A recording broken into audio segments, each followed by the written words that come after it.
Maraming salamat sa iyo, Noel Kunghe Fatchoy. Hinikayat naman po ngayon ni Pangulong Aquino ang Bangsamoro Transition Commission na bilisan ang pagbalangkas ng Bangsamoro Basic Law.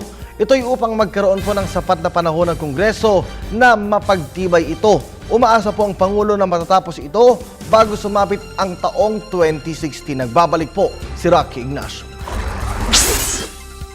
Hinikayat ni Pangulo Aquino ang Bangsamoro Transition Commission na mabilisin ang pagbalangkas para sa pagbuo ng Bangsamoro Basic Law.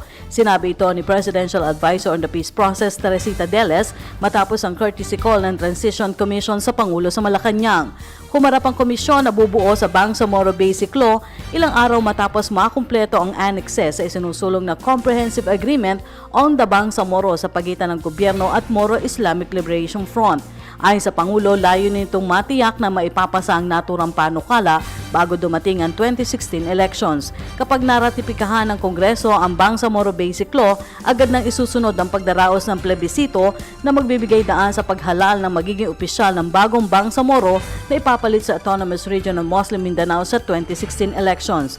Ayon pa kay Deles, naging pagkakataon na rin ang pulong upang ma-update nila ang Pangulo sa kaugnay ng proseso. Formal na maipinabot ang pasasalamat at buong suporta sa Mindanao Peace Negotiators at Transition Commission. Kabilang na niya dito ang pagtiyak ng Pangulo sa suporta ng national government sa pamamagitan ng technical at political support pati na ang pondo.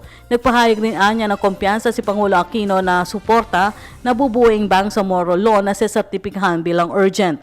Nabuo ang Bangsamoro Transition Commission sa ilalim ng Executive Order 120 para sa bagong Bangsamoro Region. Binubuo ang komisyon ng 15 katao kasama ng chairman na si Mohagger Iqbal. 8 dito inirekomenda ng MILF at 7 mula sa GPH. Para sa Telebisyon ng Bayan, Rocky Ignacio.